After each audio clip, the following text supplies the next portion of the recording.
Hello and welcome to this first look exploring session, our continuing exploration of The Wise Woman of Hogsdon by Thomas Heywood. The internet is slightly doing strange things to our video feeds today, so if we suddenly look weird and wibbly wobbly, then just go with it. We'll try and make sure everything's fine. We're continuing the journey. We've really enjoyed Acts 1 and 2. We're going into Act 3 today, and we're going to find out whether it continues to be enjoyable or whether the inevitability of early modern comedy ending disappointingly starts to creep in this session or not. We fully expect the final session will be horribly disappointed, but let's see how far we get before that happens. It may all be fine. Reading today, The Wise Woman, as well as Servingman and Sencer, is Aliki, Chapple, actor and translator between Greece and the UK. Reading Boyster and Tabor today is... Hello, I'm Lynn Freitas. I'm a college composition teacher, and I am in the Northwestern United States. Reading Second Luce, Father and Haringfield is... Sarah Blake, actor, writer and director based in Germany. Reading Sir Boniface, Chartley and Gratiana is... Lois Potter, retired academic living in London. And reading Luce #1 and Sir Harry is... Alan in Suffolk.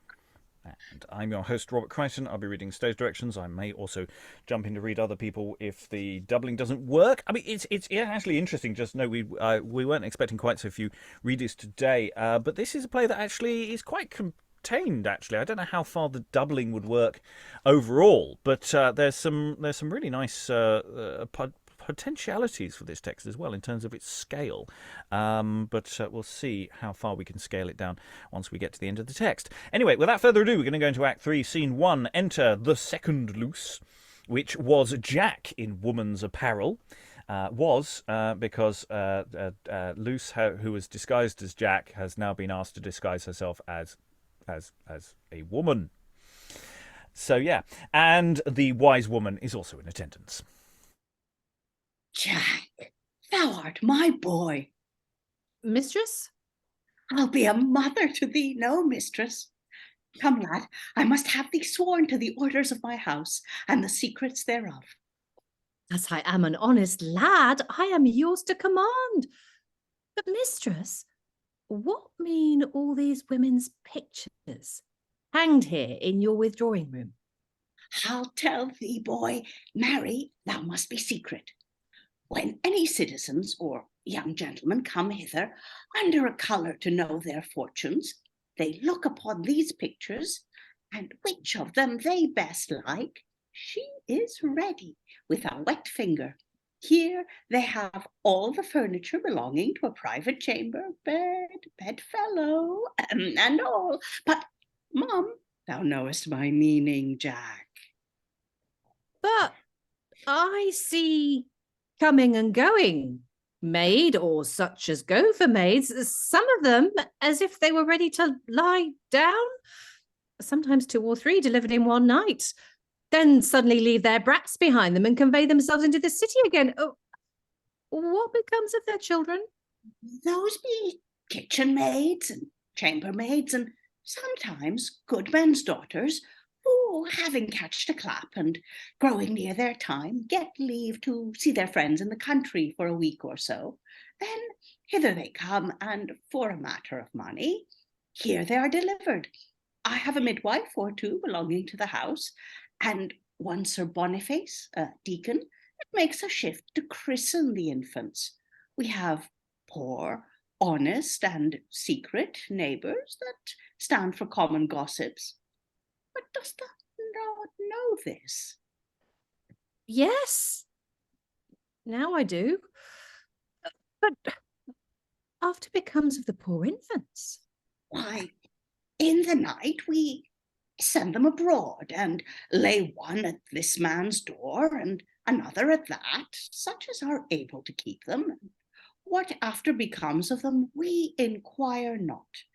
And this is another string to my bow. Most strange that woman's brain should apprehend such lawless, indirect and horrid means for covetous gain. How many unknown trades women and men are free of, which they never had charter for? But, mistress, are you so cunning as you make yourself? You can neither write nor read. What do you do with those books you so often turn over? Why, tell the leaves, for to be ignorant and seem ignorant, what greater folly? Believe me, this is a cunning woman. Neither hath she her name for nothing, who, out of her ignorance, can fool so many that think themselves wise. But wherefore have you built this little closet to the door, where sitting you may hear every word spoken by all such as ask for you? True, and therefore I built it.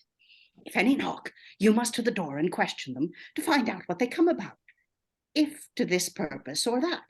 Now they, ignorantly telling thee their errand, which I, sitting in my closet over here, presently come forth and tell them the cause of their coming, with every word that hath passed betwixt you in private, which they admiring, and thinking it to be miraculous by their report, I become thus famous. This is no trade, but a mystery. And were I a wise woman, as indeed I am but a foolish boy, I need not live by your service. But mistress, we lose ourselves in this discourse. Is not this the morning in which I should be married? Now, how had I forgot myself?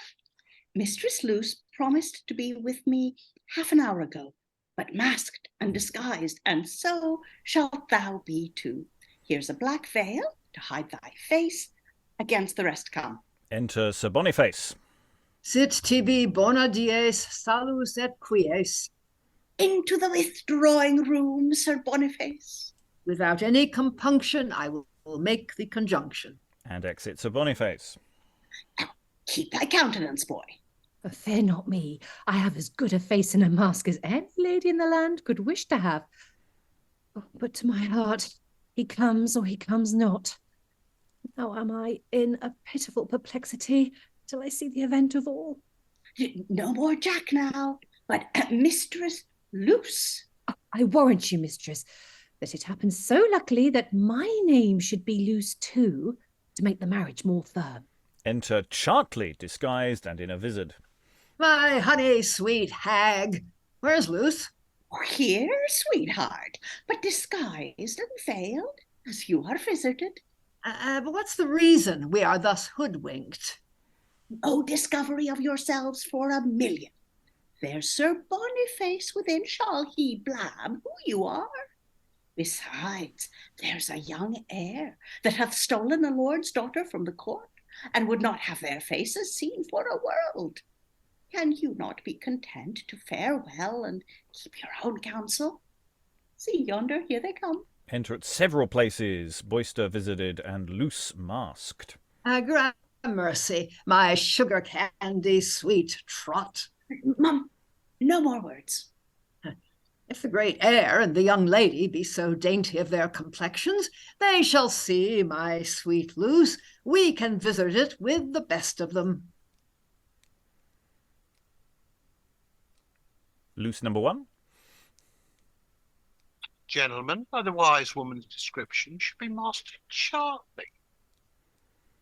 That gallant wench, if my grandam fable not, should be Luce. But what be those others? You wrong me but to ask. Who but a young heir and a lady of the court? That's Luce. Take her and keep your promise. Pocas palabras. That's Chartley. Take him, Luce. A lord and a lady shall Sir Boniface stay. Rather than so, strive who should lead the way. Exeunt Chartley with Jack Boyster, or Luce, Boyster, and also with a different Luce. Now, Jack, my boy, keep thine own counsel and countenance, and I shall cry quittance with my young gallant. Well, by this time, Sir Boniface is at his book. But because there is a mistake known only to my boy and myself, the marriage shall be no sooner ended, but I'll disturb them by some sudden outcry, and that too before they have leisure to unmask and make known themselves to one another. For if the deceit were known, I should fall into the danger of that young rascal. Now, this double apprehension of the lord and the lady shall fetch me off from all. I know it is Sir Boniface his custom to make short work, and hath dispatched by this. And now, wise woman, try if thou canst bestir thyself like to a mad woman. Shift for yourselves warrants and pursuance. Away! Warrants and pursuance! Enter as affrighted and amazed Chartley, Boyster, Boniface, and others. I'll take this way. I this. And they exeunt. Sir Boniface appears. Kuro kuris kukuri. My cheeks are all murray, and I am going in a hurry. Exit Boniface. And what shall become of me? I know what shall become of me already. Oh, sweet daughter, shift clothes with this lady. Nay, as thou lovest thy credit and mine, change habits. So if thou beest taken in her garments, finding the mistake will let thee pass. And should they meet her in thine, not knowing her, would no way question her. And this prove to both your securities and my safety. As fast as I can, good mother. So, madam, farewell. All happy joys betide you. And exit. Hold my sides and laugh. Here were even a plot to make a play on. Chartley is so fooled by my boy Jack. He'll make a notable wag, I'll warrant him. All the jest will be if Boyster should meet with him in Luce's habit, which he hath now on. He would think himself merely gulled and cheated. And should Chartley meet with Luce, as she is now robed, he would be confident that he had married her. Let's see, how many trades have I to live by? First, I am a wise woman and a fortune teller, and under that I deal in physic and forespeaking, in palmistry, and recovering of things lost.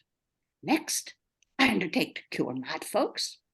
Then I keep gentlewomen lodgers to furnish such chambers as I let out by the night. Then I am provided for bringing young wenches to bed, and for a need, you see, I can play the matchmaker. She that is but one, and professeth so many, may well be termed a wise woman, if there be any. And exit the wise woman. Okay, so I like the way that the scene opens with Luce sort of inquiring as to the many strands of the wise woman's business practices, of which there are many. There's a lot going on here, and yeah, there's because we were talking earlier, you know, do we count the wise woman as a board? And I think we can. We have pretty prima facie evidence that that is one of her many strings to her bows. As she stated earlier, thoughts in the room on this. We've got these two people have been matched off to each other. Not quite clear who they've matched themselves off to. Or they're not clear who they've matched themselves off to. I mean, I think we're reasonably comfortable, but we, in the sense that we've got the two Luces, and it looks like the one Luce has managed to get herself wedded to the person that she was intending to. But yeah, it's interesting who knows what and when, and how you just make that clear to the audience, and who's lifting up the mask at what point, just to make sure that the audience knows who they are.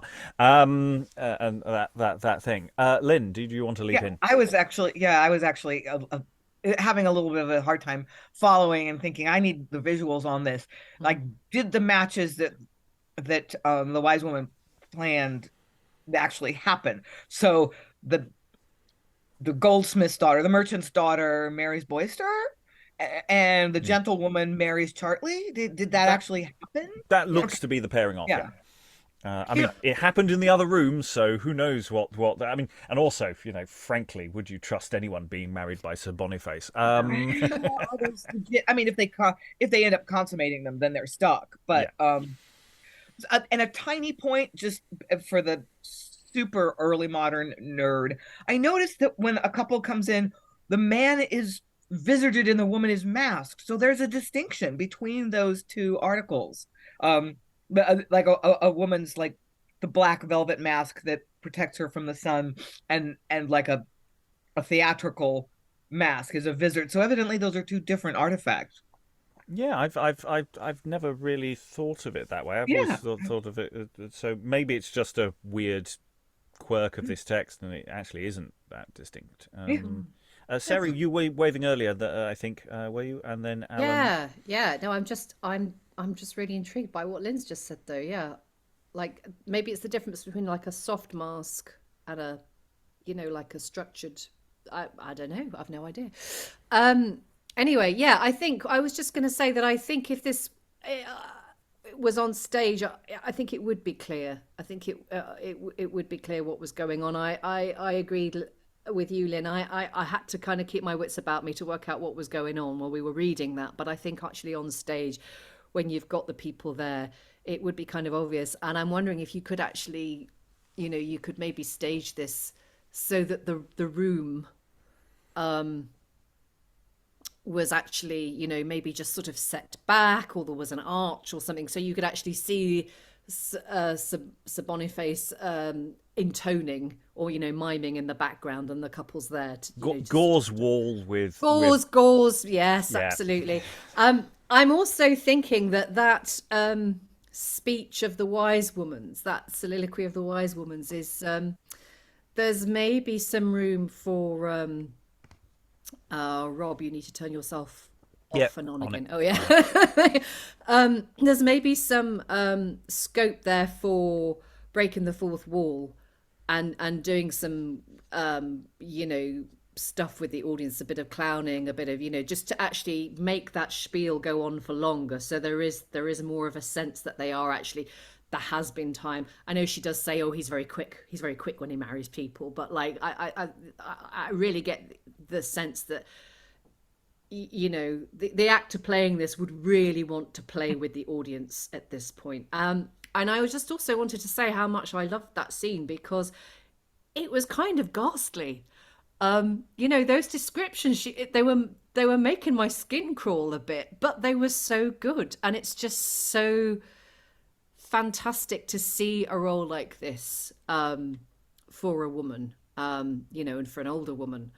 And you mentioned in the chat, Rob, about Celestina, who I can't remember what play she's in, but she's a similar character. And I remember absolutely loving her for the same reason. She's kind of so awful, but that's what makes her so brilliant, because we don't often see characters like this. And for a female performer, for a more mature female performer, it makes my heart glad to see that that these sorts of roles are there and just so brilliantly written.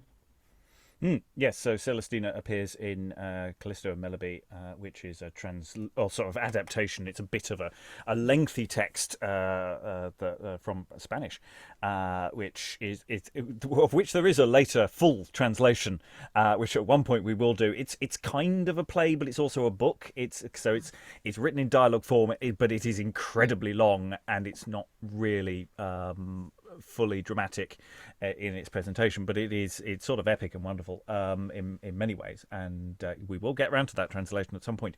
But the Callisto and Meloby is very short, and you do get this little sketch of Celestina, who is a character who has other precedents and as well in other. Dame Sirith is a good medieval example, so this figure is not unknown. Aliki. I'm just going to say that I'm going to drop that voice for the wise woman because I can't keep it up. My throat's starting to hurt. Oh, that's cool. Alan. Yeah, I mean, coming back to Lynn's point about the contrast between the visited and veiled, I mean, the veil would have been a fairly common fashion item for a woman, I would have thought, at the time, whereas the vizard is deliberate disguise, and it's just the veil is being used to conceal what's going on, much the same way as a modern wedding. Because the difference with the two words was it was vizard and mask, and that was sort of one of those odd distinctions without necessarily a difference, and that was a bit odd. Lois. Yeah, I just noticed that the second line of the bit we're about to read, someone says, "Why should I wear mask or vizard?" So clearly there's a distinction. And I think every other example I can think of where the word vizard was used, it was used about a man. Yeah, so that may be a thing that we are unaware of. I'm ghosting a lot, so I'll switch my video off for a little bit. We need to move on, so hold on to any thoughts for the future. So, Act 3, Scene 2, enter Boyster. Why, run away and leave my wench behind. I'll back. We have warrants and pursuivants to do with... What have warrants and pursuivants to do with me? With me! Why should I budge? Why should I wear mask or vizard? If lords or ladies offend, let lords and ladies answer. Let me better bethink me. Why should I play at hobman blind? Why marry in tenebris, huh? Is there no trick in it? If my grandam should make me a younger brother now, and instead of Luce, pop me off with some broken commodity, I were finely served. Most sure I am to be in for better and worse, but with whom, heaven and my grandam knows. Enter half ready and masked second Luce. I am still and out of doors to see if I can meet my husband, with whom I purpose to make some sport, ere I suddenly disclose myself. What's he? Hey day, what have we here? And hoberdehoy, come hither, you. 'Tis Mistress Luce's husband. I'll not leave him thus. What art thou? Do you not know me? The mask and robe I know. I hope so, or else I were in a worse case. That mask and gown, I married. Then you have no reason but to enjoy both them and me too. And so you are like, I should be loath to divorce man and wife. I am fooled. But what cracked where are you, forsooth? I belong to the old gentlewoman of the house. I'll set her house on fire. I'm finely bobbed. But I hope you will not bob me. No, I'll warrant thee. What art thou, girl or boy? Both and neither. I was a lad last night, but in the morning I was conjured into a lass. And being a girl now, I shall be translated to a boy anon. Here's all I can at this time say for myself. Farewell. Yea, and be hanged withal, over some gunpowder to blow up this witch, this she-cat, this damned sorceress. Oh, I could tear her to fitters with my teeth. Yet I must be patient and put up all, lest I should be made a jeer to such as know me. Fooled by a boy. Go to, all of the rest. The girl Luce must not know it. And exit. Going straight into 3-3. Enter Chartley with his man meeting Luce. So, now am I the same man I was yesterday? Who can say I was disguised? Or who can distinguish my condition now? Or read in my face whether I be a married man or a bachelor?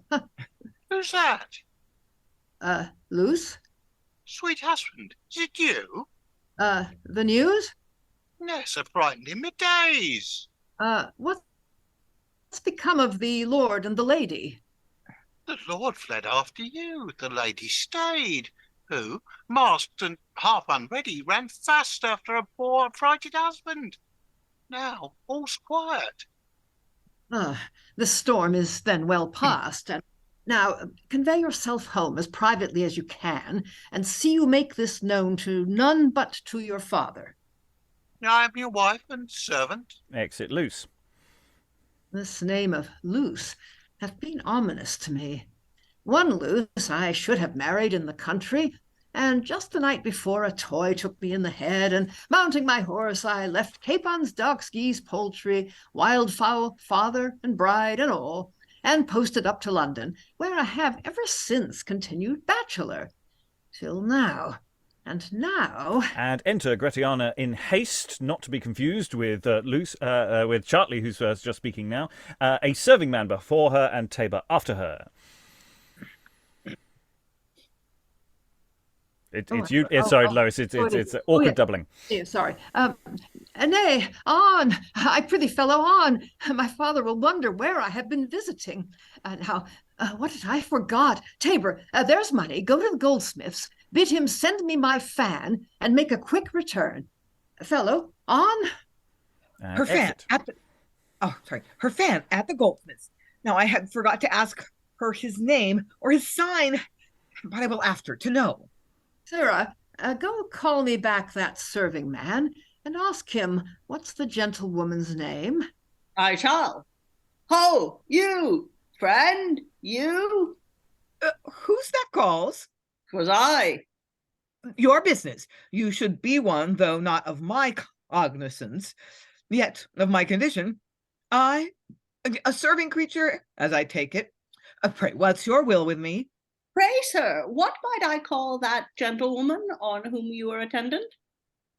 You may call her what you please, but if you call her otherwise than in a way of honesty, you may perchance hear on it. Nay, be not offended. I say, what do you call her? Why, sir, I call her as it shall best please me, sometimes young lady, sometimes mistress. And what hath any man to do with that? Are you so captious, Sarah? What's her name? Speak and be brief. All right, marry, sir, you speak to the purpose, and I can resolve you. Her name is Gratiana, but all this while I have forgot my mistress' fan. Exit Tabor. Gratiana. Oft have I heard of her, but saw her not till now. 'Tis a pretty wench, a very pretty wench. Nay, a very, very, very pretty wench. But what a rogue am I of a married man, nay, that have not been married these 6 hours, and to have my shittle wits run a wool-gathering already. What would poor Luce say if she should hear of this? I may very well call her poor Luce, for I cannot presume of £5 to her portion. What a coxcomb was I, being a gentleman, and well derived, to match into so beggarly a kindred. What needed I to have grafted in the stock of such a choke pear, and such a goodly poppering as this, to escape me? Escape me, said I. If she do, she shall do it narrowly. But I'm married already, and therefore it is not possible, unless I should make away my wife to compass her. Married? Why, who knows it? I'll outface the priest, and then there's none but she and her father, and their evidence is not good in law, and if they put me in suit, the best is they are poor and cannot follow it. Ay, marry, sir, a man may have some credit by such a wife as this. I could like this marriage well. If a man might change away his wife, still as he is weary of her, and cope her away like a bad commodity. If every new moon a man might have a new wife, that's every year a dozen. But this, till death us depart, is tedious. I will go a-wooing to her, I will. But how shall I do for jewels and tokens? Luce hath mine in her custody, money and all. Tush, I'll juggle them from her well enough. See, here she comes. Enter Luce and her father. Here is my husband. I pray move him in it. It touches both our reputations nearly, for by his offered pair, now, whilst the marriage is kept from public knowledge, your good name may be by neighbours hardly censured of. Thou'rt sad, Luce. What, melancholy already? Ere thou hadst good cause to be merry, and knewest what sport was. I have great reason, when my name is tossed in every gossip's mouth, and made a byword unto such people as it least concerns. Nay, in my hearing as they pass along, some have not spared to brand my modesty, saying, there sits she whom young Chartley keeps. There has he entered late, betimes gone forth, where I, with pride, was wont to sit before, am now with shame sent blushing from the door. Alas, poor fool, I'm sorry for thee, but yet cannot help thee, as I am a gentleman. Why, say, Luce, thou losest now 40 shillings worth of credit? Stay but a time, and it shall bring thee in 1,000 pounds worth of commodity. Oh, son, had I esteemed my profit more than I have done my credit, I had now been many thousands richer. But you see, truth and good dealing bear an humble sale. That little I enjoy, it is with quiet, got with good conscience, kept with good report, and that I still shall labour to preserve. But do hear me. Nothing I'll hear that tends unto the ruin of mine or my daughter's honesty. Shall I be held a broker to lewd lust, now in my wane of years? Will you but hear me? Not in this case.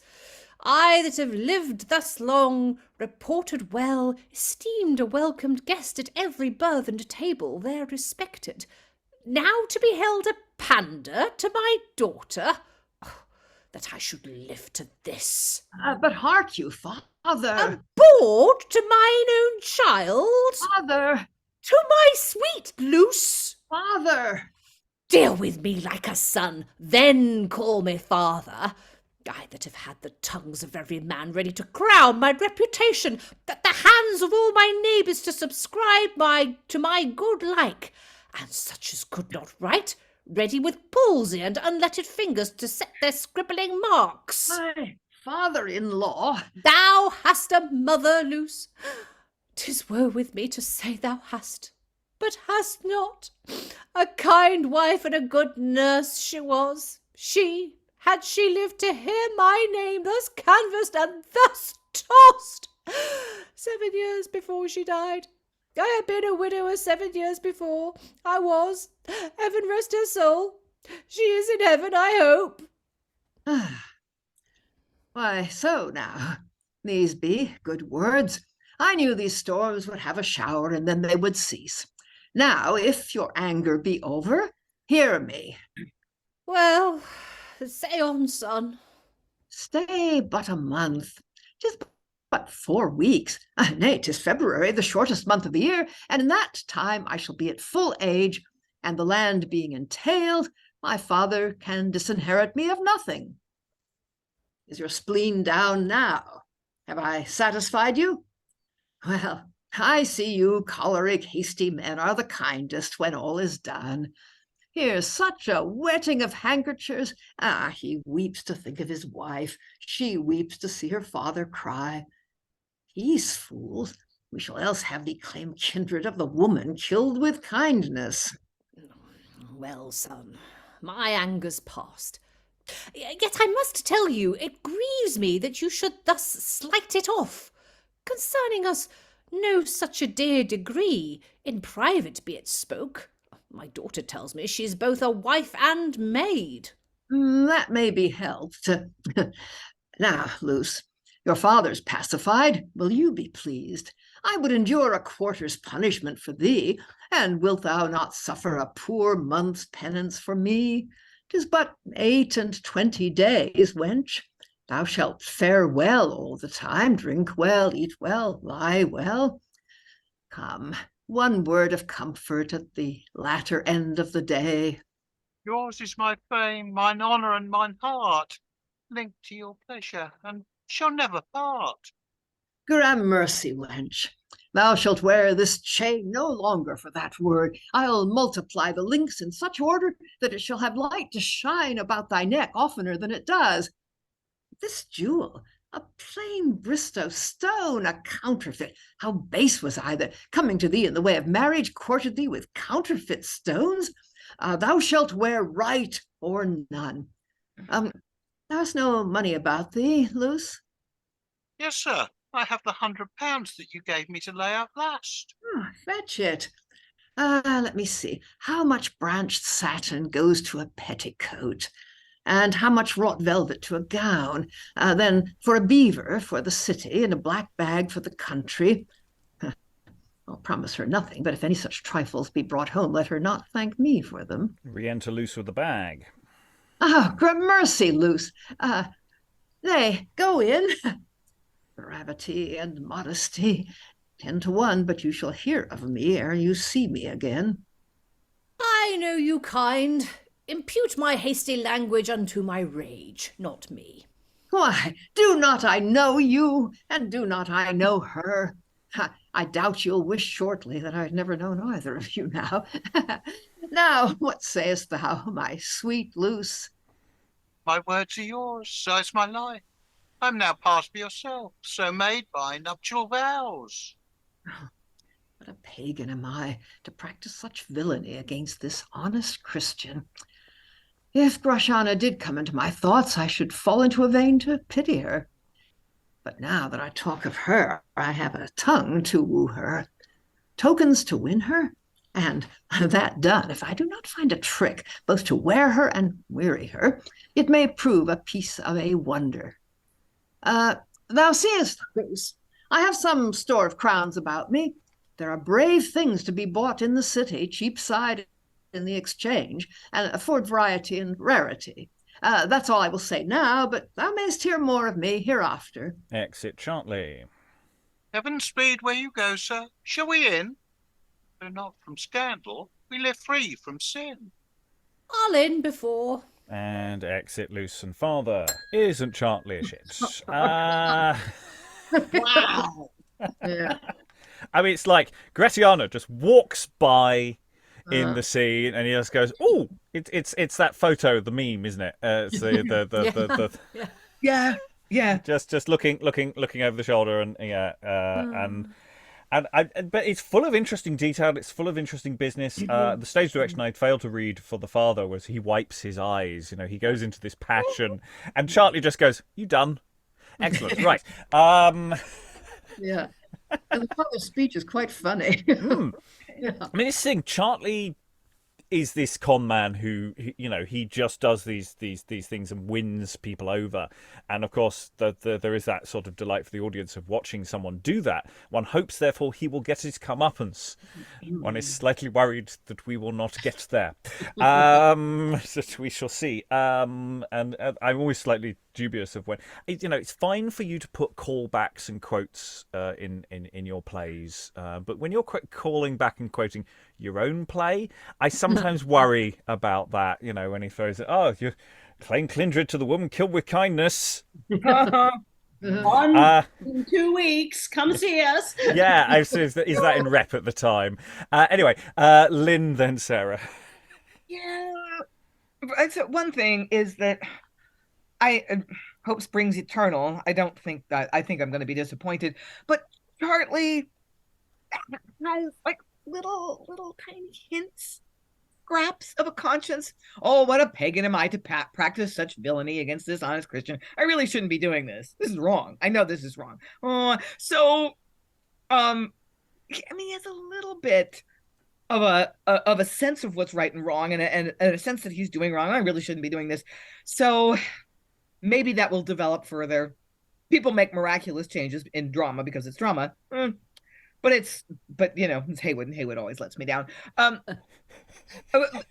something else I was thinking earlier in this scene is I love it for its sort of lens on the early modern way of being in the world.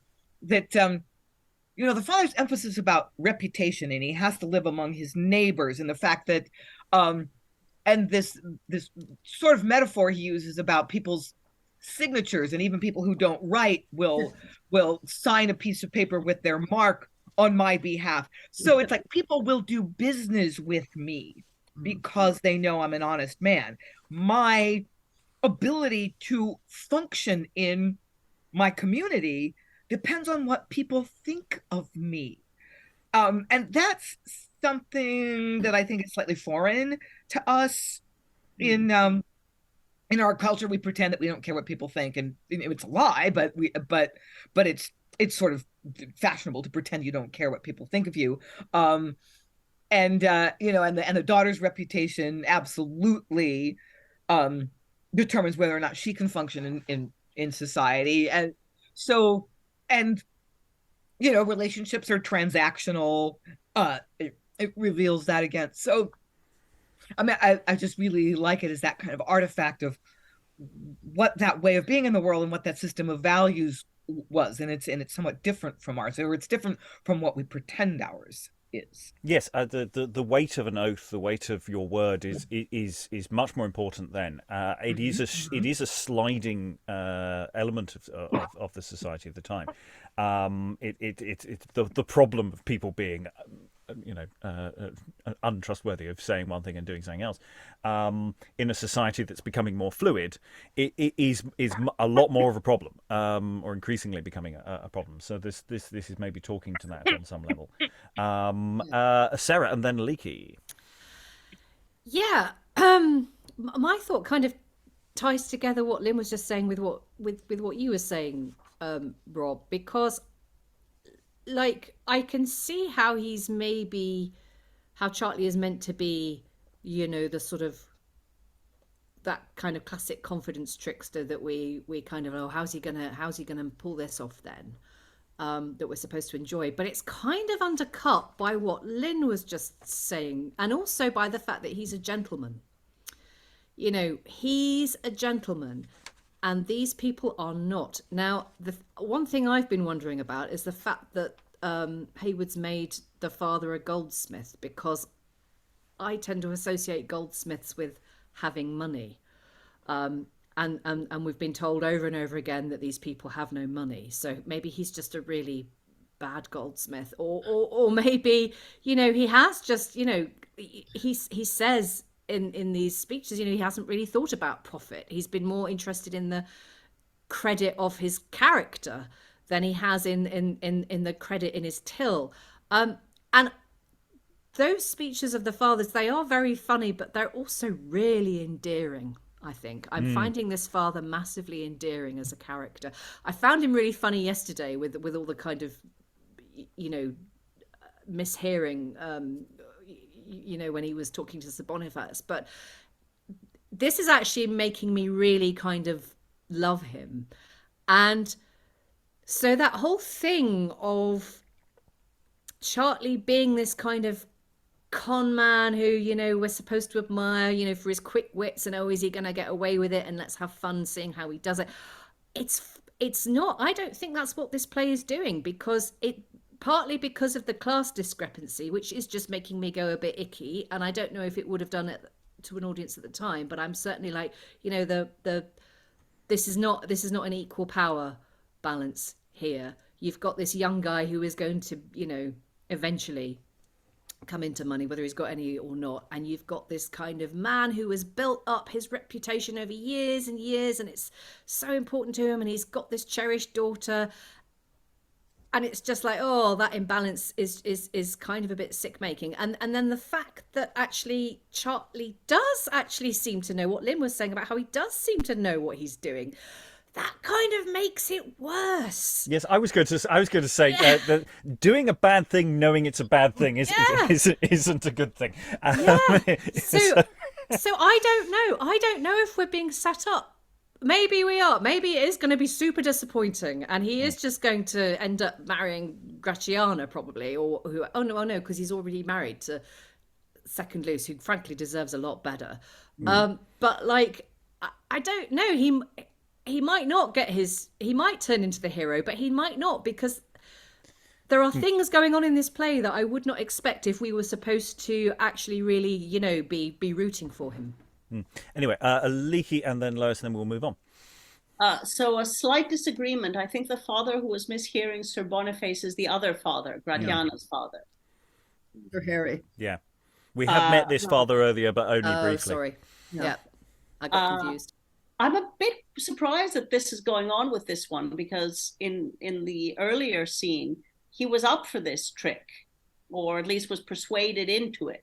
The idea that they should get secretly married, and Chartley should visit Luce, and everybody wouldn't mind afterwards, because she was really married all along. But I can see that he was only kind of talked into it by Luce, and suddenly he's having qualms. That could work for me as a character point. I'm also going to agree that it's much, much worse to say, oh, I'm so terrible leading this poor girl astray. Ooh, that Gratiana, though. Let's think about her some more. She is hot stuff. A horrible man he is. Yes, Lois.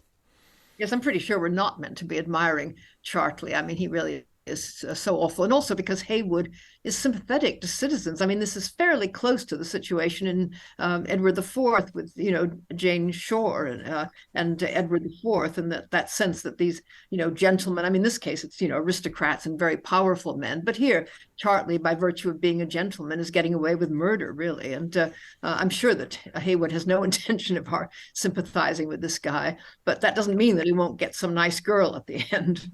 Yes, I think when I was sort of talking about, we are supposed to go with his cleverness. We're supposed to, it's not that we think they're a moral exemplar that we should follow, but we are supposed to enjoy being with him, and I'm not sure we are in the same way.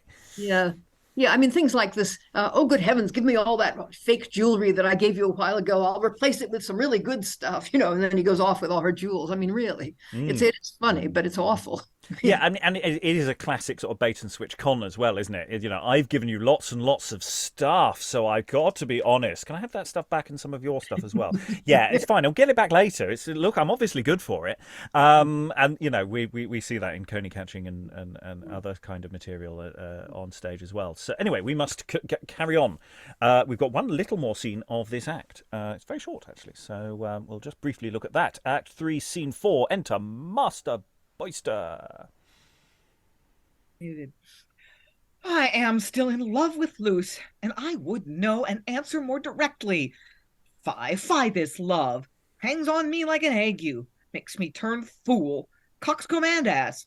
Why should I love her? Why? A rattle-me puppet. A slight toy. And now I could go to buffets with myself and cuff this love away. But see, that's Luce. I'll not shun him, but I'll shake him off. Morrow. As much to you. I'll use few words. Canst love me? Indeed, sir. No. Why then, farewell, the way I came, I'll go. Exit Boyster. This is no tedious courtship. He soon answered. So should all suitors else be, were they wise. For being repulsed, they do but waste their days in thankless suits and superficial praise. Enter Boyster again. Swear that thou wilt not love me. Not, sir, for any hate I ever bear you, or for any foolish pride or vain conceit, or that your feature does not please mine eye, or that you are not a brave gentleman. But for concealed reasons I am forced to give you this cold answer, but to swear I must not. Then, with patience, pray forbear. Even farewell, then. Exit Boyster. The like to you, and save your hopes in me. Heaven grant you your best wishes. All this strife will end itself when I know no why. And exeunt. End of act. It's this. It keeps constantly saying, I must not. It's really, what's the concealed reason? Yeah, what's going on here? I mean, and again, Boyster. Okay, yes, he does keep asking the question, but he's not that sort of our usual sex pest that we have in these plays. He's sort of just going, could I just confirm the previous answer I want to just categorize precisely what's going on here, just so I'm certain and I can move on. I need closure. You're still not giving me closure because you're not actually saying you will not. You don't love me. You're just saying you mustn't. And actually, there's something interesting going on there. Lynn, then Aliki. Yeah, I didn't like Boyster very much when I was first introduced to him, but I'm beginning to think now you could do something with him as an actor to bring the audience on side. I mean, I love her. I can't help it. I don't really want to be. She's so cute. I love her so much. So yeah, maybe we could And they're, they've been, and those two people, they don't know, have been through the marriage ceremony, if I'm interpreting that right. So they, so, maybe it is going to work out in a way that makes the audience happy, that if they end up together. Because he's very earnest. He's sort of the opposite of Chartley. He can't lie. He can't dissemble. He can't turn on the charm. He just likes her. I just really like you.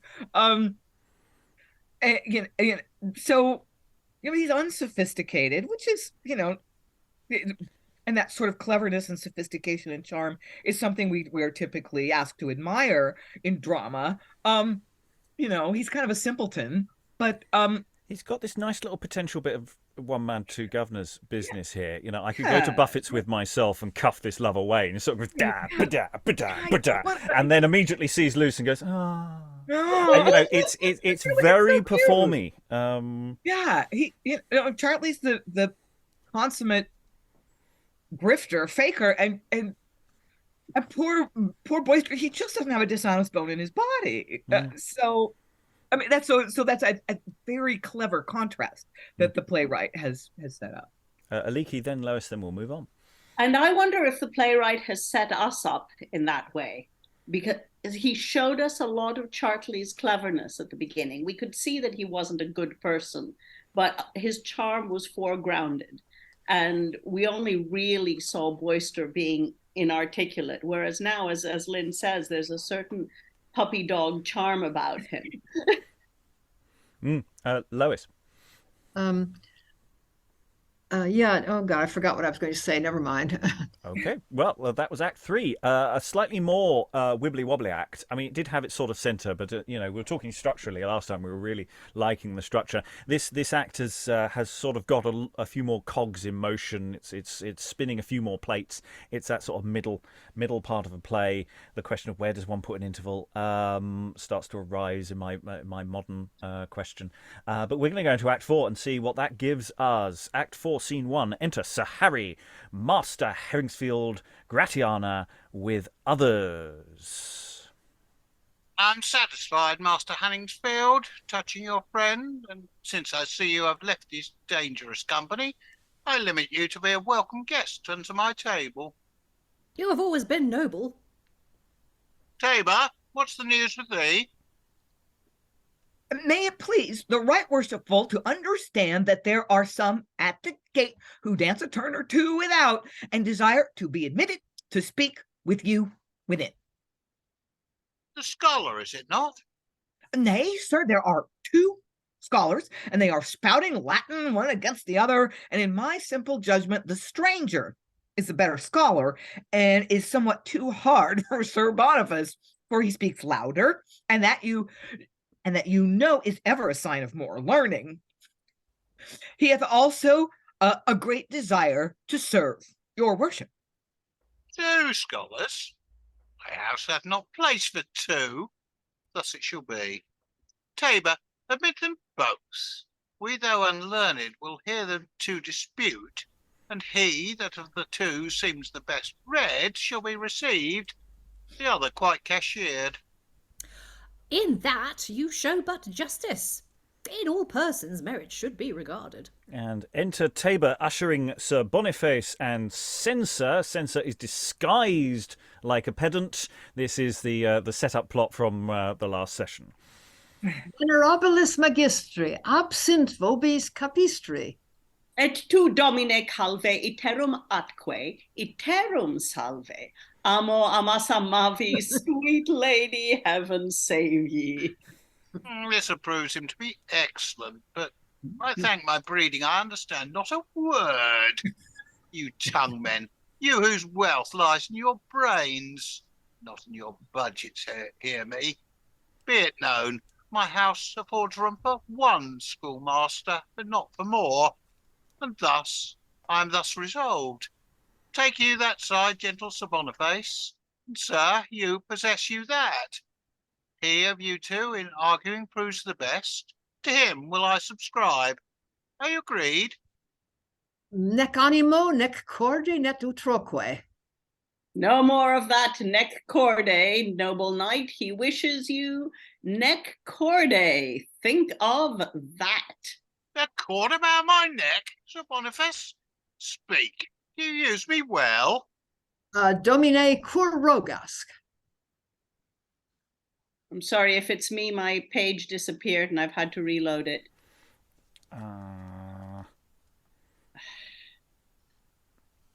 Scrolling down as fast as I can. Bottom of 32.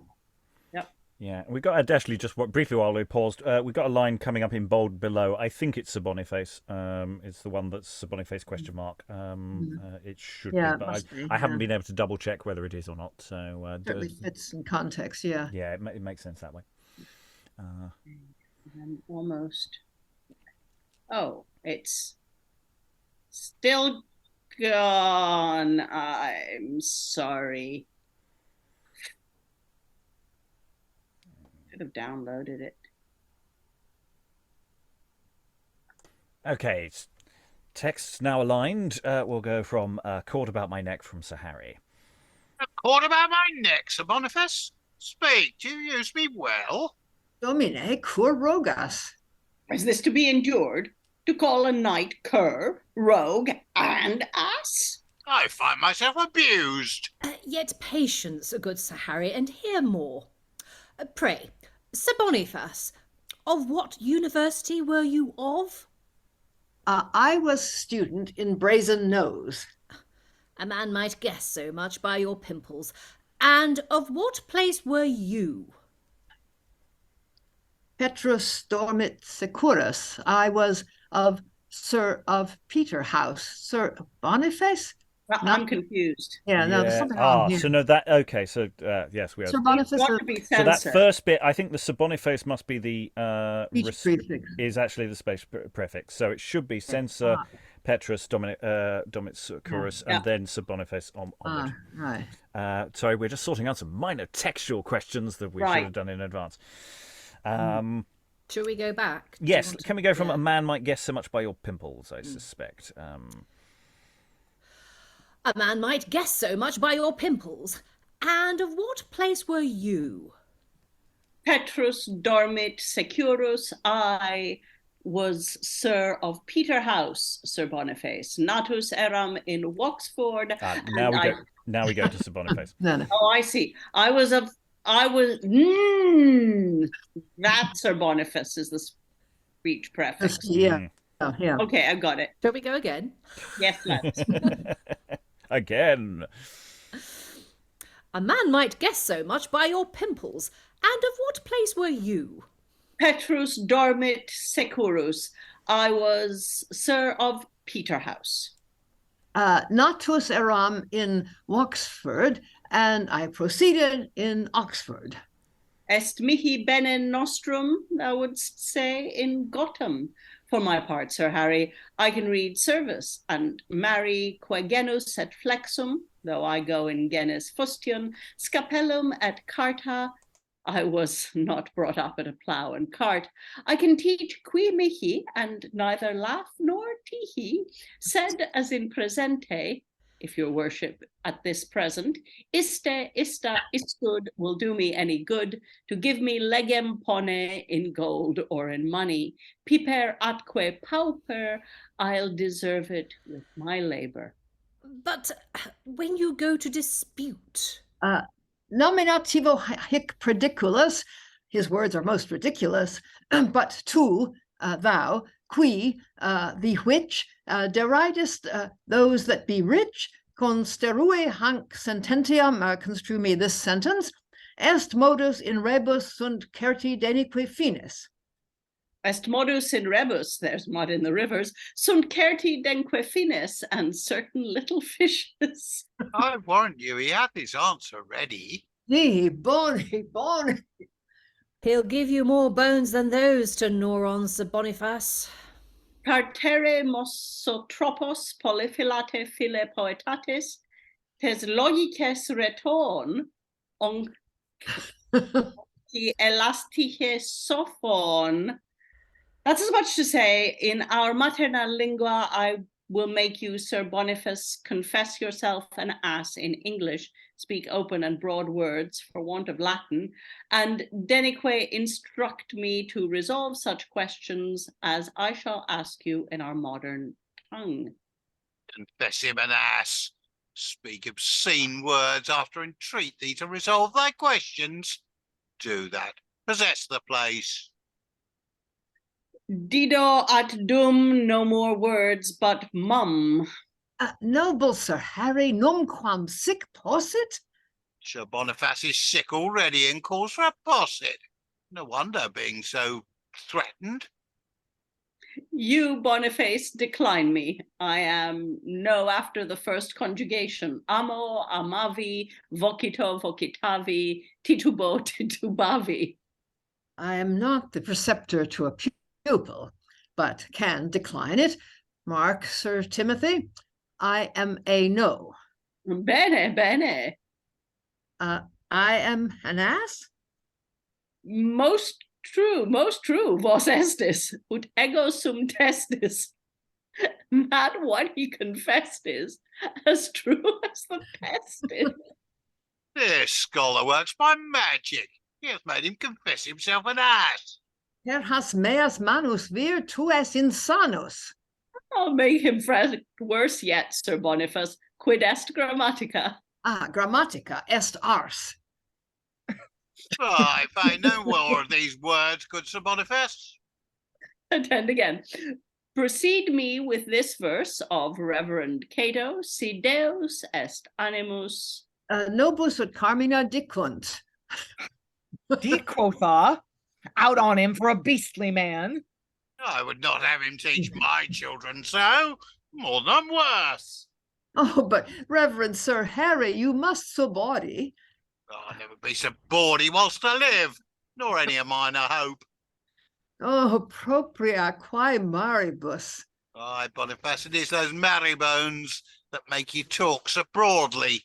Venerabiles vir homo ille est ebrius. What does he mean by that? He saith I can speak Hebrew. I believe it. But if Sir Boniface still con these lessons, he'll speak the French tongue perfect. Now, to the last, I'll task Sir Boniface, but with an easy question. Tell me, sir, what's Latin for this earth? Facile and easy, more fit for the pupil than the preceptor. What's Latin for this earth? Tell us. Tell you? No, sir, it belongs to you to tell me. I say tell us is Latin for the earth. And I say I will not tell you what is Latin for the earth, unless you yield me victor. You have no good reason. Good, Sir Timothy. Place is yours. He hath deserved it well. But I'll deserve it better. Why, this fellow is frantic. You shall hear me make him speak idly and without sense.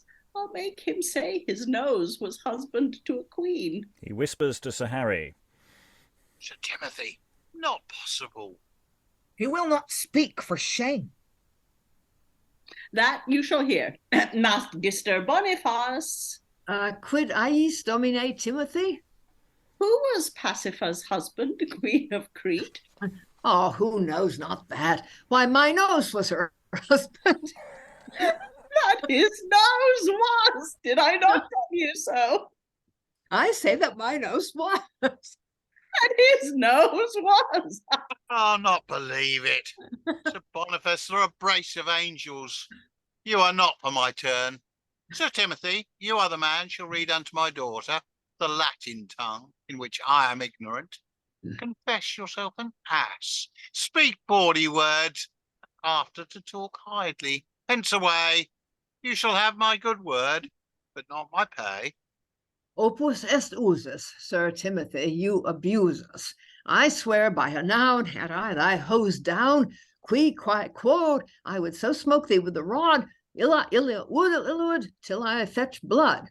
But nobilis valete remain in quiete. Exit Sir Boniface. Sir Timothy, there's some gold in earnest. I like you well.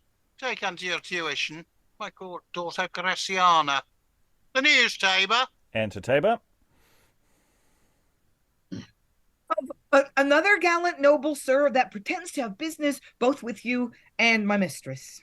Admit him. Enter Chartley, very gallant, in his hand a lady. Lusty Juventus, will it please you draw near? Noble knight, whilst you peruse that, sweet lady, tell me how you like this. Kisseth her. Oh, so you're You talking somewhat to yourself now. I apologize, but actually it only happens once. Okay. Oh, you press so suddenly upon me, sir. I know not what to answer. Mad Chartley, what makes desperation here? To the word wooer, let me add the name Speeder. My father hath written to your father, and the cause of his writing at this present is to let you understand that he fears you have lived a maid too long, and therefore to prevent all diseases incident to the same, as the green sickness and others, he sent me, like a skillful physician, to take order with you against all such maladies.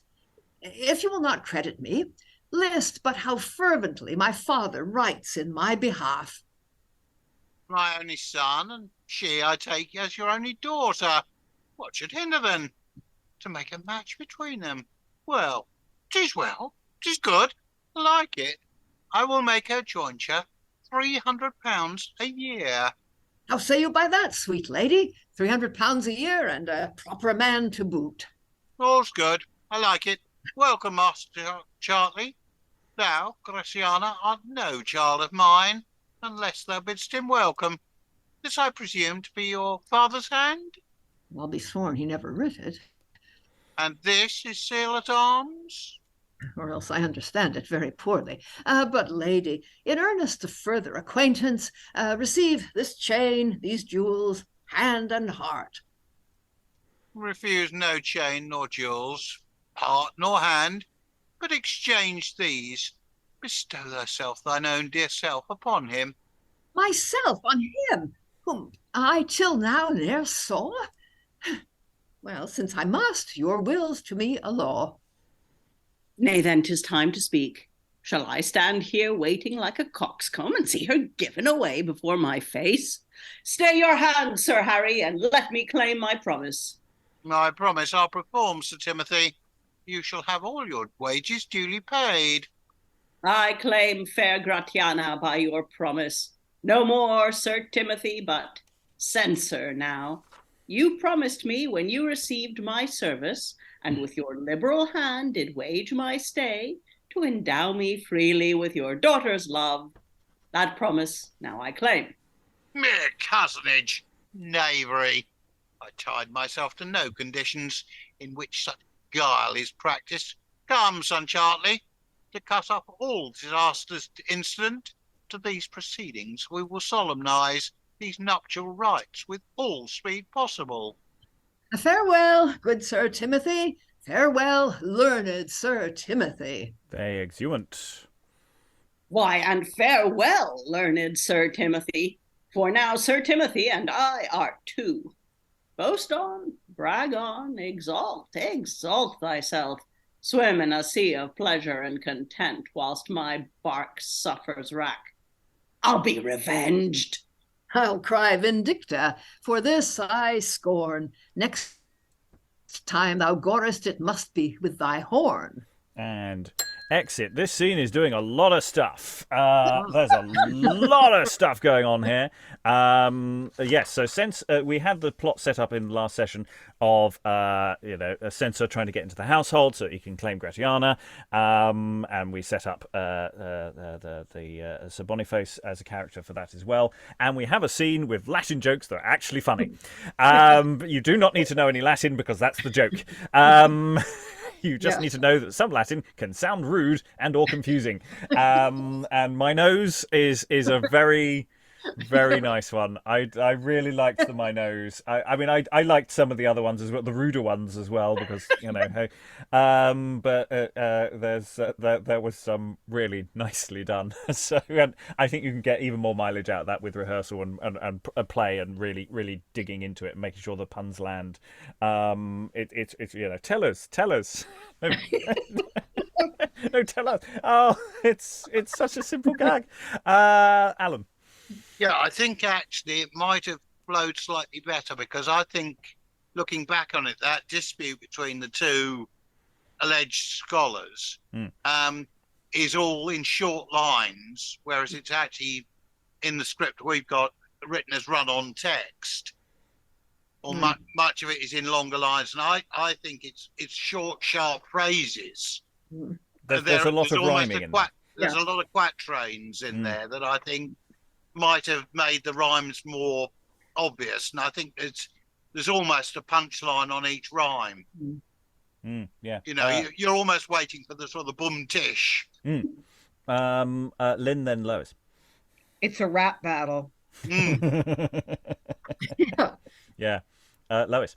Yeah, I mean, it's almost unbelievable because nobody could plausibly do this, but they are, in fact, apparently making up rhymes on the spot, capping each other. I mean, it's terribly funny. I don't know how on earth either of them can do it, because neither of them seems to know very much Latin. They're faking it most of the time. Although I guess Sir Boniface is meant to know enough not to realize what he's getting into, because you'd think he would realize that what some of those words sound like to an English ear. But anyway, yeah, it's very funny. I think one other thing is that there is a bit where Sir Harry's reading is actually reading the letter that's supposed to be from Chartley's father. I mean, I don't know if since there are no quotation marks around it, I don't think that was clear. Yeah, yes, he's got this sort of fake letter that says who he is, and I mean, there's a real shorthand here. It's just sort of, hi, I would like I come on, I'm going to snog your daughter in front of you and say, look at my credentials, and it happens all like that, and it's like this, and Gratiana does not get much of a word in edgeways here at all for any of this. I mean, so there's a lot of potential business here of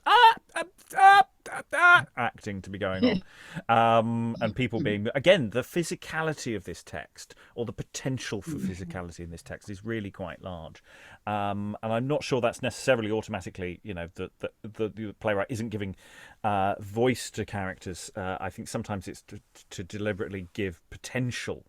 Not necessarily in this scene, but it might be an element there. Anyway, Sarah, and then we'll move, then Aliki, and then we'll move on. I found Gratiana's response really quite interesting, because I was playing her yesterday, and so I can remember vaguely what she was saying yesterday. And we had that weird scene where whatever his name is, Haringfield, was wooing her on behalf of someone else, and I can't remember who, and then Sencer was wooing her, and she was like, oh no, Sencer, I don't like you, you're disgusting, I'd much rather go with this gentleman, whoever he's wooing on behalf of. She was kind of quite certain about her likes and dislikes, whereas today she's like, oh well, if my father says I need to marry you, then I will just marry you. And that I think that has to be code for the fact that he comes in, you know, like Sir Flashheart, and goes woof, and she just goes, oh. I think there's a huge amount of comedy, like you say, physical business to be had out of that, because otherwise there's, you know, her changing character doesn't make sense unless you play it that way, and she's just kind of, he comes in and literally sweeps her off her feet. Yes, I mean, the response there, "You press so suddenly upon me, sir, I know not what to answer," is it gives a lot to play with there. Aliki.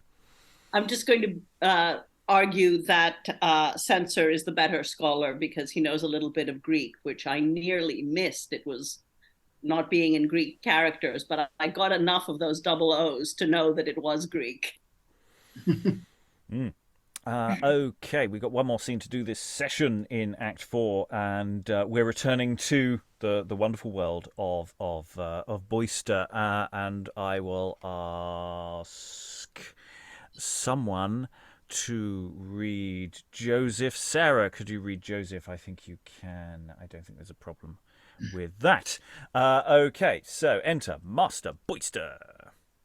I am mad, and know not at what. I could swagger, but know not with whom. I'm at odds with myself, know not why. I shall be pacified, and cannot tell when. I would fain have a wife, but cannot tell where. I would fasten on Luce, but cannot tell how. How, where, When? Why? Whom? What?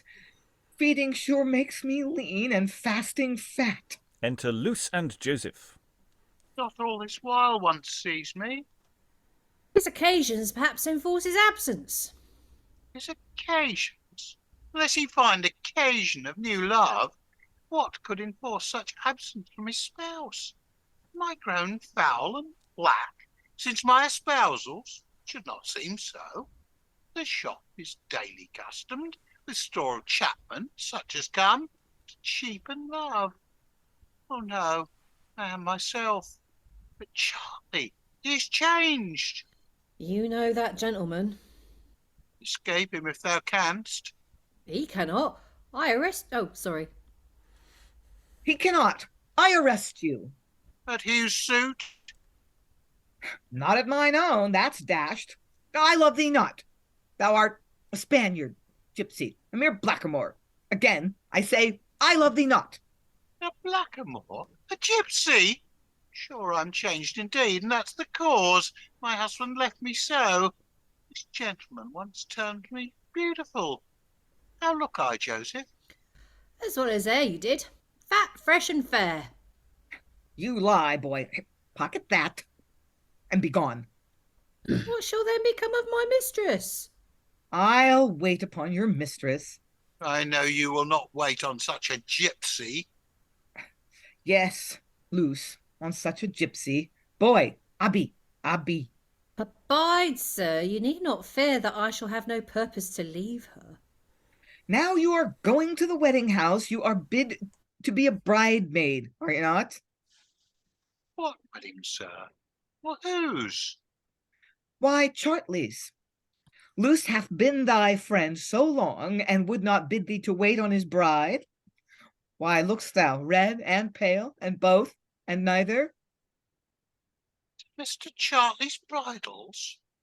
Why, to whom should he be married? To Grace of Gracious Street. To Gratiana?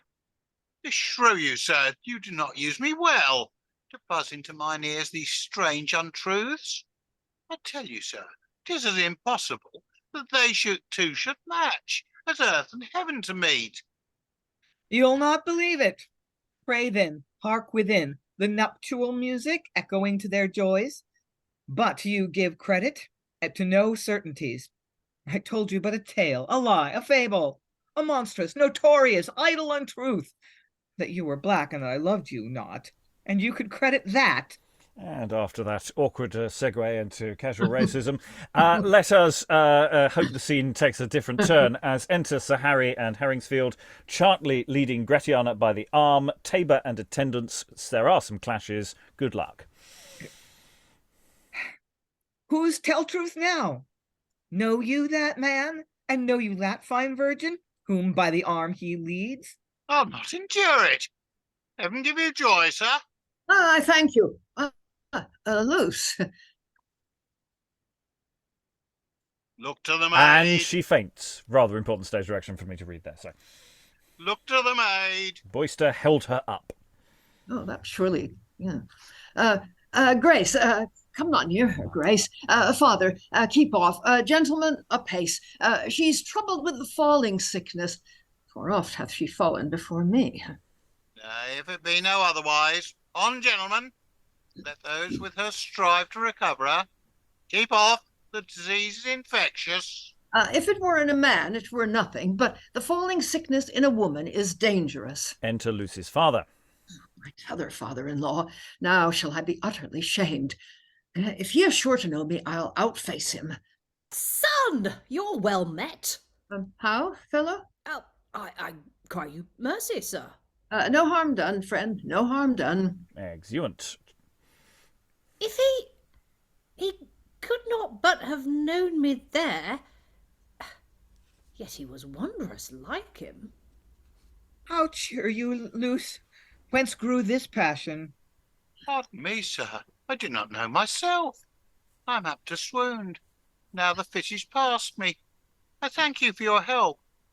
Is Master Chartley vanished so soon?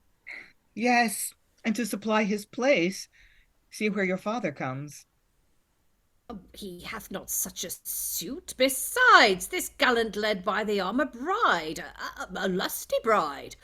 How much might I have wronged the gentleman by craving his acquaintance? This it is to have dim eyes. Well, why looks my daughter's... why looks my daughter sad? I cry you mercy, sir, I saw not you. I would I had not seen you at this time neither. Farewell. Exit Boyster. If he be gone, then call me vent my grief. Father, I'm undone. Forbid it, heaven. Disgraced, despised, discarded, and cast off. How, mine own child? My husband, oh, my husband. What of him? Shall I the shower of all my griefs at once pour out before you? Chartley, once my husband, hath left me to my shame. Him and his bride I met within few minutes. Sure, 'twas they. I met them too. 'Twas he. Base villain, Jew. I'll to the wedding board and tell him so. I'll do it, as I am a man. Be not so rash. I'll live and die upon him. He's a base fellow, so I'll prove him too. Joseph, my sword! This rashness will undo us. That must be Oh, Luce. And then the next line must be his. Joseph, my sword! This rashness will undo it. I'll have my sword. No, I think that's the father's line, isn't it? So Yeah, I think and Luce's line is this rashness will undo us. Yeah. And then father says, I'll have my sword. And then goes on from there. Yeah. Okay, shall we redo that? Yeah, please do. I'll give you a... I'll live and die upon him. Yeah, okay. I'll live and die upon him. He's a base fellow, so I'll prove him too. Joseph, my sword! This rashness will undo us. I'll have my sword.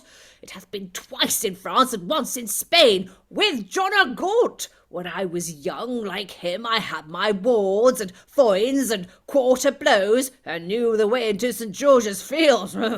Twice in a morning. Tuttle, Finsbury, I knew them all. I'll to him. Where's my sword? And then I think the next bit is Luce. And it must be and I think it's O, not or. Yeah. Oh, leave this spleen, or you will overthrow our fortunes quite.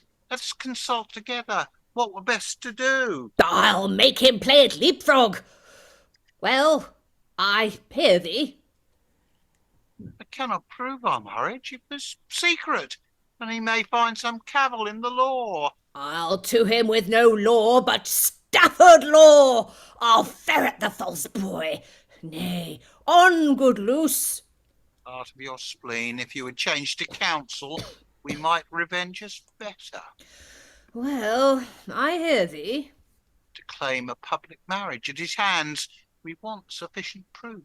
And then the world will but deride our folly, and so add double disgrace unto my former wrong. To law with him, he hath greater purse and nobler friends. Know then how to make it known. Is this his damask kirtle fringed with gold, his black bag and his beaner? Oh, 'tis well yet I have a sword. I have a project in my brain begot, to make his own mouth witness to the world my innocence and his incontinence. Leave it to me, I'll clear myself from blame. Though I the wrong, yet he shall reap the shame. And they exit. Yes, that's got to be Beaver, hasn't it, rather than Beaver?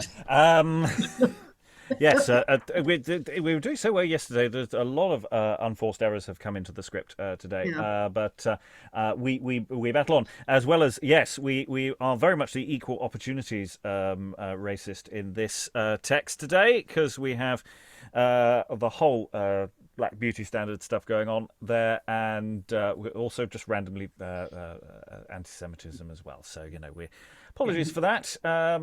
Luckily, it's all very removable from the script. I don't think most of that is I don't think it's structural. I think we can move on from that in a production.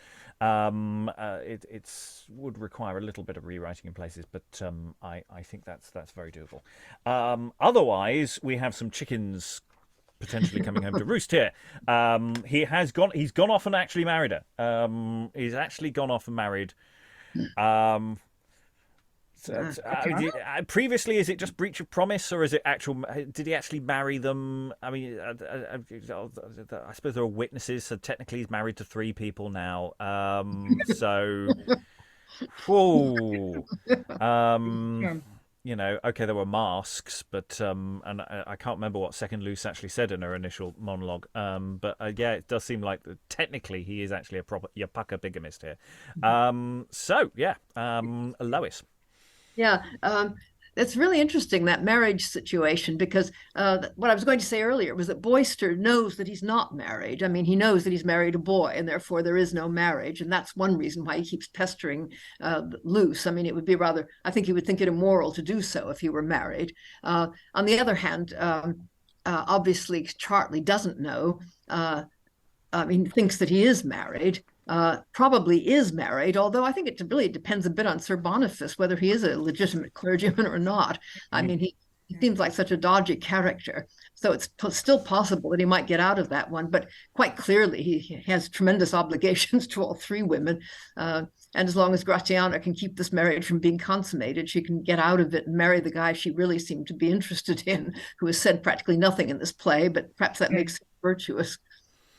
Yes. So second Luce, it was a jilted at the altar. That wasn't actually a marriage ceremony. So had occurred there. So I just went back to double check that. Though at the speed of this play's going, one does tend to forget these. But didn't he then marry second Luce with Sir Boniface? Yes. Oh, yes. So that's what Lois was talking about. How many marriages are technically marriages? So we got the first one wasn't a marriage; they never got to the marriage. The second one is possibly a marriage, depending on your point of view. And there's a whole question of consummation with all of these as to how married that they would be in practice, as well as religion and law, and it's very complicated. Also, a really interesting question that I just like: how old is the father? Because he's talking about fighting with John of Gaunt. We didn't know that. Yeah. I mean, the royal exchange is in place, so it can't. the 2 dates do not match unless he's Methuselah. I'm glitching out. Well, maybe the sword fought with John of Gaunt and belonged to one of the father's ancestors. I mean, it's a good gag. I think the audience would really been up for that, of just going, this of course he hasn't fought with John of Gaunt, unless it was just a John who was Gaunt, his mate from down the road. Lynn. Yeah, so I am really again intrigued by the way we're being set up and the hints of how this might be resolved. Luce is really quite interesting in this scene. Her father's like, I'm gonna kill him, and she's like, and she's like, it seems to me she's saying, he's got money, he's got influence, he's got leverage. We're gonna lose this. It's like he'll find some kind of legal technicality to say that our marriage is valid. But in the end, she says, I have a project in my brain. I've been thinking about this. So I'm going to save my reputation, witness the world my innocence, and make it public that he's been and acting immorally. I'll clear myself from blame. But she doesn't say, I'll get my man in the end, which I think is interesting. It's just, she doesn't say, I'm going to prove to the world that we're actually married and I'm going to get this guy. That she doesn't mention that as a goal. So I'm kind of hoping, and of course my hopes will be dashed, that in the end, Luce 2, who was actually Luce 1, he was his first fiance, and Gratiana are all like, am I not really married to you? Good, because I don't have anything to do with you. And they all three say, basically kick rocks. And here's this, playboy of the Western world, and he ends up empty-handed because the women find out that he's a shit. That's what I want to happen. Yeah. Lois. Yeah, actually, I realized I got this slightly wrong, because although Boyster knows that he's married a boy, of course he hasn't. I mean, he has actually married Luce, and that married, therefore, all her misery is probably unwarranted in the end, because she is actually married to a reasonably decent man, whereas Chartley, I think, thinks that he's married to somebody else and is doing his best to get out of it, and he's actually married to a different person anyway. I think it is. I take it these marriages will turn out to be valid. I would have thought so, because that seems to be where the play is probably pushing us. I mean, there is, in a sense, it's interesting in my mind about where this play is about to go in our final session, which is probably cursed. Is, in a sense, I know where this play is going, but I actually have no idea how it's going to go. I genuinely don't know how, because there's an awful lot of plates being spun here. Chartley has dug himself into, it's just like he's obviously addicted to bigamy here. He's really dug himself into lots of holes. There's something awkward about Boyster and Luce. There are some big problems actually about how one resolves what happened in this scene. Even with removing the more unpleasant elements, there are elements to that scene that might need some work. But yeah, I don't know how the playwright is going to actually resolve all these things, how precisely this is all going to go down. Even if I have an idea, broadly speaking, what's going to go down, it's the how I'm now quite curious about for next time. Lynn, muted at this moment. Yes. Yeah, remember back in the day, I don't know what order these are going to hit YouTube in. We had a play where we had a couple of heads of state, one of whom had been deposed. One had 3 sons and the other had 3 daughters, or one had 2 sons and the other had 2 daughters. It's like, oh, the 2 sons are going to fall in love with the 2 daughters. The deposed head of state will get his kingdom back or his dukedom back, and there'll be you can just sort of see that. And here, no such matter. You have these, young gentlemen dicing in the beginning. Chartley and Sencer and Boyster and one other. Haringfield. And Haringfield's one of them. Okay, so you've got 4 guys, but you've only got 3 women. You've got Luce, and Gratiana. So the wise woman. Surprise marriage of the wise woman at the end. Now that would be she great. needs to get Chartley. Yeah. He needs to get Chartley. That makes me happy just thinking about that. Yeah, so you don't have these sort of obvious couples that are going to end up being together. One of those 4 guys is going to have to end up empty-handed. Are the women going to get what they want, or are they going to end up, could be worse kind of resolution? So, I mean, there's something enjoyable in being able to sit in the auditorium and go, I know what's going to happen, and then you're like, yeah, I was right. I mean, that's fun. There's a certain amount of satisfaction in that, but Heywood just keeps wrong-footing us on this. He's making it really hard to see how this is going to resolve.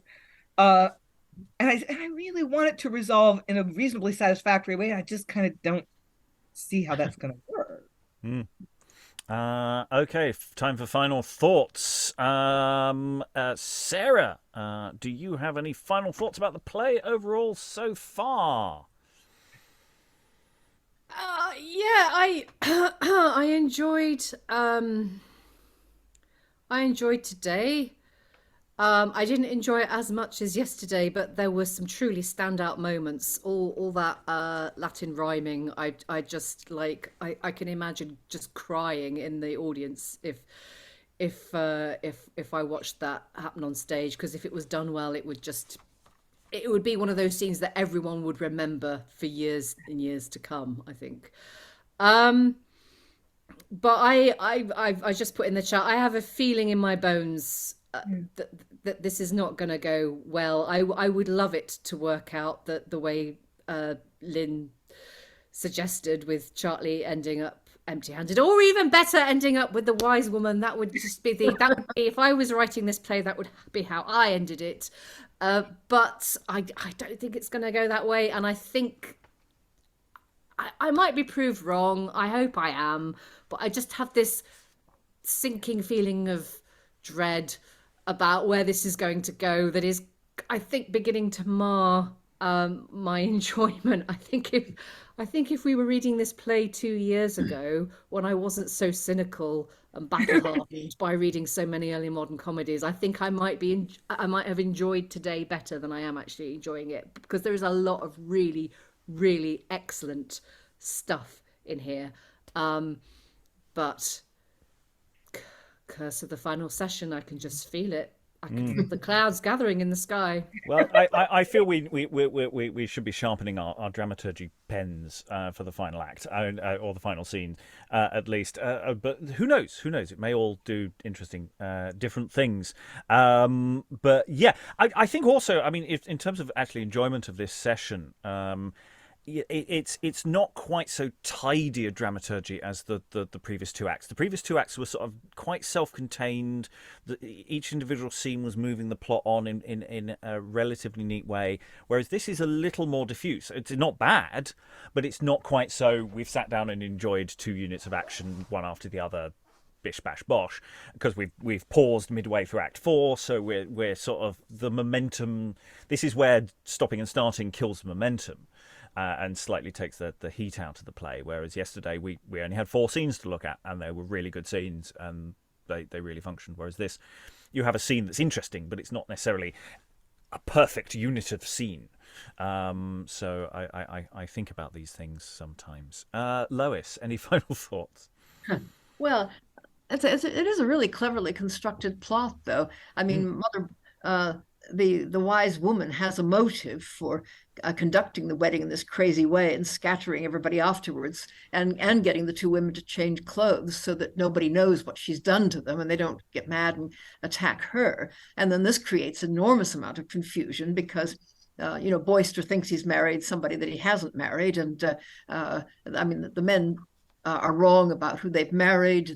And then Chartley goes to enormous lengths to get out of the situation that he supposedly wanted originally, and doesn't realize what situation he's actually in. And it's quite clever. I mean, the Gratiana plot is sort of separate, but it does lead to all this funny Latin stuff. I mean, I think that really is almost a sort of separate joke. There are loads of jokes about people speaking bad Latin, but this is the funniest one I've come across.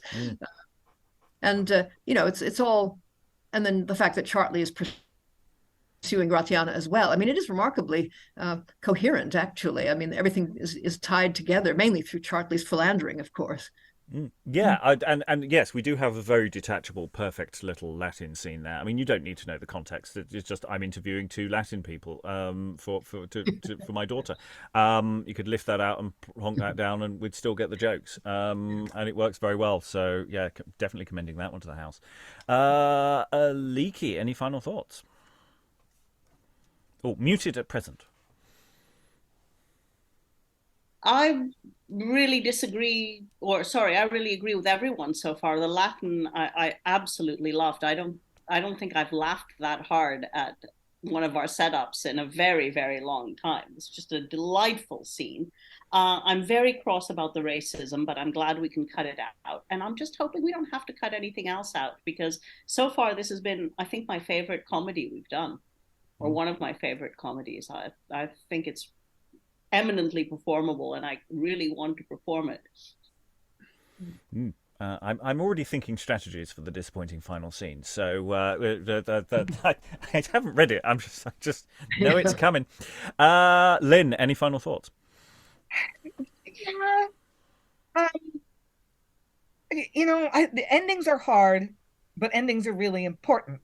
One of the best pieces of dramaturgical advice I ever got was think think about how you want the audience to feel when they leave the theater, and always have that in mind.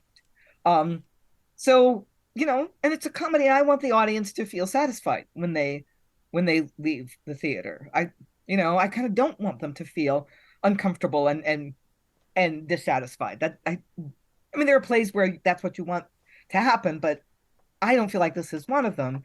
So how are we going to work that? I keep thinking about the Georgian play that I know best, The School for Scandal, where Charles Service is a kind of a drunk and a ne'er-do-well, and he, sells the family portraiture for ready cash, but he's got a decent core. It's like, no, I'm not going to sell my uncle's picture because he was kind of love him. And in the end, it's like he gets the girl that he wants, and that's, believable or not, it's redemptive. It's like, okay, I'm going to be a married man now. I love her, and I'm going to be a good husband for her sake. And we buy that because it's a play. Chartley's I think he's kind of the same type, or like the Rover in Offer Ben's The Rover. He's a rake, but he's redeemable. But I think that's what the play may be going for. But that's hard to. It's not that's what it's trying to do. I don't think it's being really successful at that. Chartley's conversion is going to be a hard sell. So I don't know if that's how it's supposed to end up. I don't know. I think it's going to break my heart. I think I'm going to be really sad. Yes. Alan, with a redemption. Yeah. With the exception of the Latin scene, I've felt that it's probably not worked as well as it might, because certainly the wedding scene, the opening one with the wise woman, and this latter one seems to rely on disguising mistaken identities and quite a lot of people churning around on stage. And that's damn difficult to follow in this context. I think on stage it would probably work, but it would need quite a bit of work to get it to be effective. Yes, when we've got an act which is sort of about confusion to a degree, it's always a little harder for us to follow when without being confused. Fair enough. So one more session to go. Will the wise woman return? Yes, she will. She's definitely returning. It's okay. Don't relax. It's in the call sheet for tomorrow. We will see the return of the wise woman, who has. I think someone Aliki put it in the chat. The disappointment of the vanishing of wise woman. But the wise woman is one of those characters who is the title character, but who is not as present as you'd think. But again, had a very nice sort of individual little scene there. Actually, the sort of description of the dissection of the Bawdy House, part of her franchise, is a really nice little detachable moment as well. Well, Alan. Yeah, I was just thinking, in fact, that final speech in the Wise Woman scene, I think that one is very much played down at the footlights with teasing the crowd. There's a very much an element of I'll be back later in the play, just don't forget me. Quality to that, and that feels deliberate. There's a question of who they're doubling, of course, and whether it's an older actor or a younger actor. Because we talk about boy actors playing women, but with someone like the wise woman, there's always that slight question: is how absolute is that concept, and who might be the wise woman in that middle section of the play, of whom I haven't done an analysis to come up with a better answer. I mean, potentially could be doubling as one of the other women, but I doubt. Gratiana, I think she could just about double, but it doesn't feel right in my bones that she is doubling as that. Anyway, Sarah. I think she might be Luce's father. Because I mean, I don't know. He's off stage for quite a bit. They'll probably end up in the same scene at the end, so that will completely mess up my theory. But it's you need a good comic actor to play the wise woman. You need a good comic actor to play Luce's father. Luce's father was there at the beginning of the play, but he was only in one scene and then he disappeared. the wise woman went off. He suddenly appeared and has done a lot of business in this middle section of the play. So I'm thinking that could be a possible double. I was just looking ahead, thinking, oh, hang on, I don't see him. I don't know he is there. But otherwise, I was going, oh, well, that works really well. So yeah, no, the Aliki's down as father tomorrow. So sadly, that is not a practical one. But never mind, we will find out. All will be revealed next time in the many multiple adventures of the Wise Woman of Hogsdon. All that remains is thank all the wonderful readers for all their wonderful reading. Thank you very much, everyone, and goodbye. I'll ferret the false boy.